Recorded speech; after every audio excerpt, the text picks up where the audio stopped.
You know Shaletta makes you laugh, but did you know Shaletta Brundage can also make you think and boost your business? Media personality, activist, and comedian Shaletta Brundage founded Shaletta Makes Me Laugh to celebrate and share the best of Black culture. It's a podcasting platform. You can download 10 weekly podcasts hosted by African American subject experts at ShalettaMakesMeLaugh.com or wherever you find your favorite podcasts. ShalettaMakesMeLaugh.com is also a production house, creating broadcast quality commercial content. And Shaletta and her team of storytellers create powerful promotional campaigns to get businesses the brand awareness they're looking for. Some of Minnesota's top businesses trust Shaletta, and you can too. Get out the word about your events and products and get in front of communities of color with ShalettaMakesMeLaugh.com. She's got the power to help your business. Want your boss to put some real action behind the rhetoric when they talk about making your workplace more inclusive? Find out how to hold their feet to the fire and demand diversity on the Diversity Dude podcast. Hello there, and welcome back to the Diversity Dude podcast, recognized as one of the top 100 diversity and inclusion podcasts in the U.S. I'm your host, Lambert Fisher, marriage and family therapist, award-winning author, and national speaker on the topic of multicultural awareness and diversity. Whether it be through my one-on-one relationship building efforts as a therapist or my informing and empowering efforts as an author and speaker, know that my personal mission is to do my part to improve the world one strengthened relationship at a time. So, today I'd like to share with you a few thoughts about the question, is meeting unmet needs discrimination? Now, in recent news, a self-proclaimed conservative medical advocacy group is trying to shut down an online directory called findablackdoctor.com that aims to connect Black patients to Black physicians and dentists. This follows a white dermatologist having applied for the directory and getting no response, and then claiming that he was illegally excluded based on racial discrimination. This is very reminiscent of the accusation a few years ago where a conservative advocacy group argued that the Fearless Fund, offering $20,000 grant contest to 51% Black women-owned businesses, was racially exclusionary practice that violated Section 1981 of the 1866 Civil Rights Act, which prohibits racial discrimination in contracting. The FindABlackDoctor.com founder is defending themselves against the accusation, arguing that the directory is not discriminating, it's meeting an unmet need. Now, while I never claim to have all the answers, I can also recognize that just as situations like this are getting argued in courtrooms, they're also being argued in boardrooms and living rooms alike. So in order to support healthy conversation on a difficult topic, no matter the outcome, I'd like to offer a few considerations regarding the question, is meeting unmet needs discrimination? The first consideration is this. The goal is not exclusion, but the meeting of unmet needs. As I've listened to the conversations on this and similar topics, I find it interesting that many of the conversations somehow find their way back to the definition of exclusion and or discrimination altogether. If this is the case, then the mere existence of any selection criteria that preemptively eliminates the right of people to try to get in to anywhere they want to be is considered offensive. What is interesting about this is that many of these same individuals have no problem with indirectly excluding people they don't prefer without the selective criteria on paper in place. It's almost as if they don't want rules excluding them and don't mind people that they don't prefer trying to get into other places where they dominate as well, because they believe they have the right to be included everywhere and trust that they will be able to exercise the indirect right to exclude others when it's convenient for them. Now, if that doesn't apply to you, then feel free to disregard that statement and move on to the next. But if it does, then I encourage you to ask yourself, why is it uncomfortable for you not to meet the criteria for every place, especially places you don't really want to be? For the rest of you, let me be clear. The place they don't want to be is not a physical or digital location.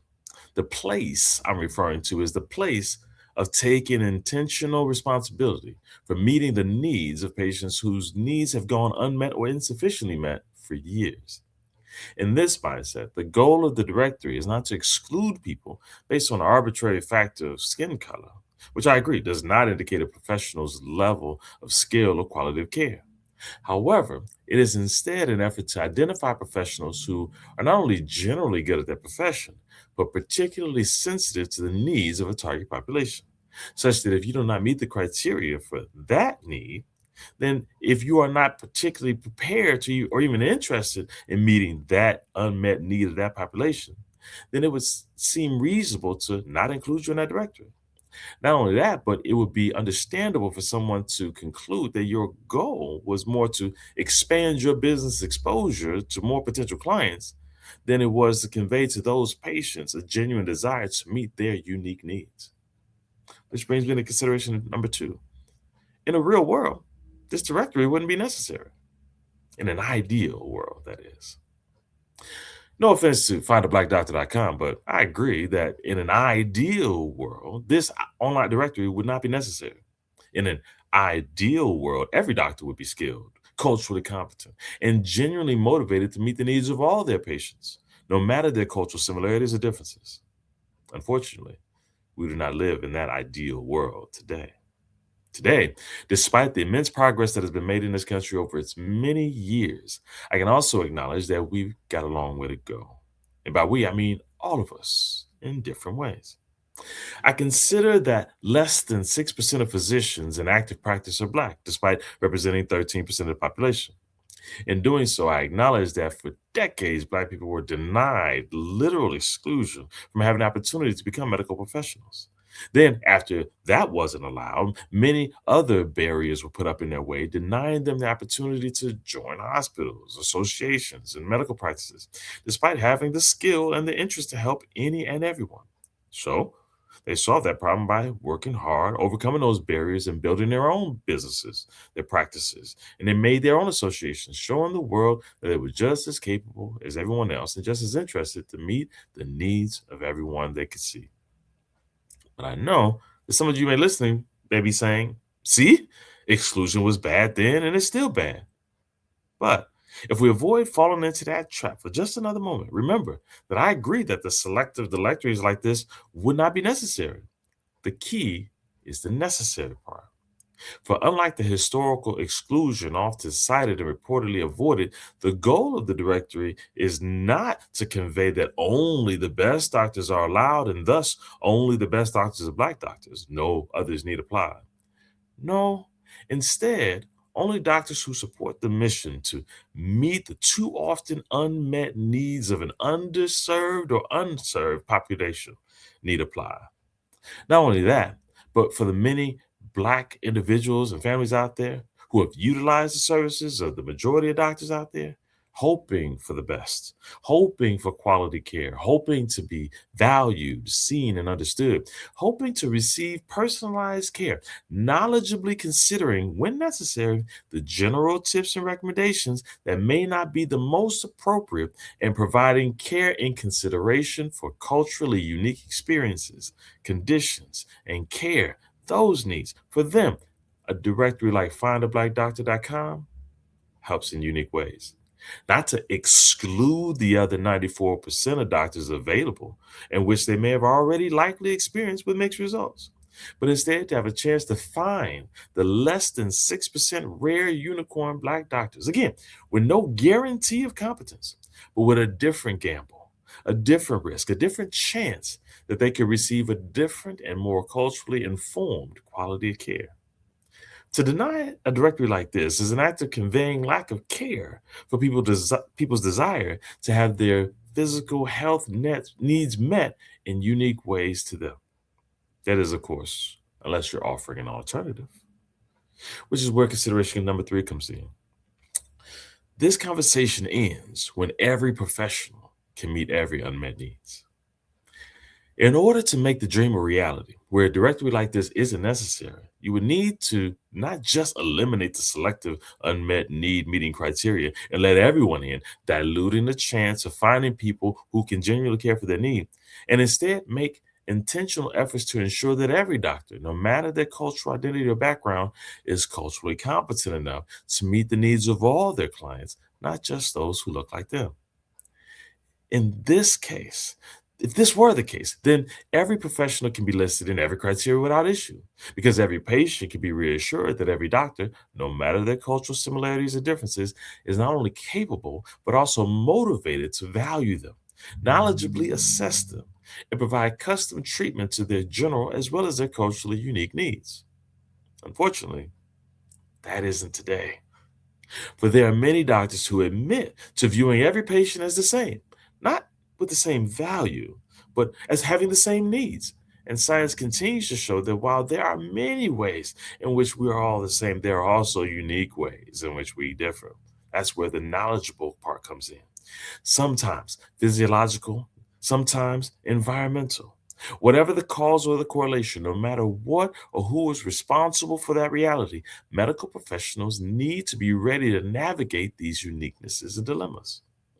But as long as there's a large percentage of medical professionals who continue to minimize the legitimacy of the preceding experiences of Black Americans, minimize the legitimacy of their pain and other symptoms, provide different treatment recommendations based on the cultural background of their clients, and overall interact with a different level of bedside manner, all of this supported by research, by the way, then there will continue to be reasons for Black patients in pain and discomfort, worried about their well-being or potentially their lives, who would want to increase their odds of receiving quality care the first time, rather than only receiving such if they fight for it, convince people of it, or even have to teach their physician how to help them in the first place.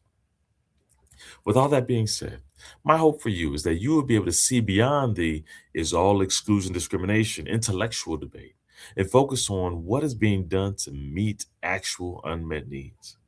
In the end, some temporary efforts may be needed to be implemented for a time and gladly eliminated when they're no longer needed to meet unmet needs.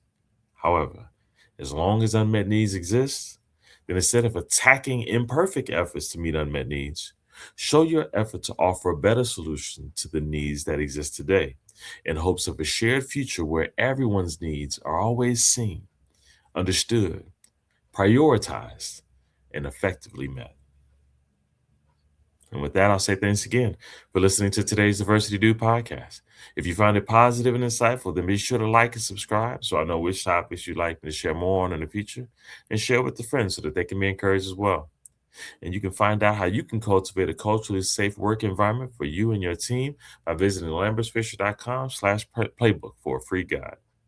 You can also learn more about my award-winning book, Diversity in Clinical Practice, which offers unique ways to positively address the often divisive topic of diversity, equipping helping professionals like you in your efforts to meet the greatest variety of cultural needs possible for those whom you serve. If you haven't heard it yet, I invite you to visit TED.com and check out my talk called What to Do When You Offend Someone, where I offer a positive and practical perspective on how to navigate unintentional offenses in daily life. To date, it's been viewed over 500,000 times. Check it out for yourself and find out how you can encourage your friends so that they can be encouraged as well. And as usual, I look forward to addressing as many topics as possible in future podcasts to help you improve as many relationships as possible at work, at home, and in your community. And as always, remember this: you don't need to know everything about everyone in order to have a positive impact on someone. Thank you all for tuning in, and have a great day. Tune in each week and find out how to demand and implement diversity at your job. To hear more, check out previous Diversity Dude shows on ShalettaMakesMeLaugh.com. Welcome to Old National Bank. I understand you're all about protection. Well, we protect you in all kinds of ways, with advanced fraud monitoring and secure digital banking to protect you today, and with dedicated personal bankers to protect your tomorrow. I'm impressed. Protection for today and tomorrow. Could I just... Oh, go for it. Old National Bank. Just another reason to get old. Where'd you get this? It came with my couch. Hi. It's easy to just make an ad that tells you to quit smoking. See? Action! Easy as that! Sure is! Yeah! But let's be real. Quitting is hard.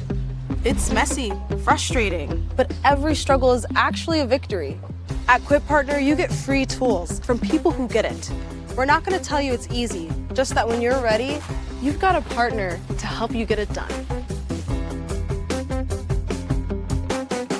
When she walked in on her first day at Doherty Family College at the University of St. Thomas, she didn't know a soul. I'm Zion, and I'm a second year at DFC. A year later, and so many changes for Zion. I love my friends here. I couldn't do anything without them. We support each other all the time. At Doherty Family College, Zion also finds support on the academic side, Like all DFC students, Zion can count on a team committed to her success. Doherty Family College is Minnesota's affordable private college option.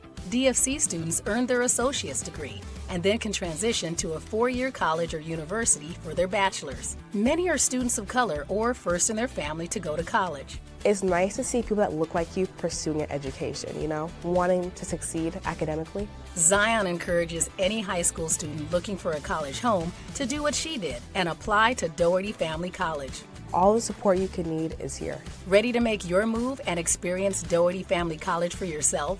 Then schedule your visit to the Minneapolis campus at dfc.stthomas.edu/visit.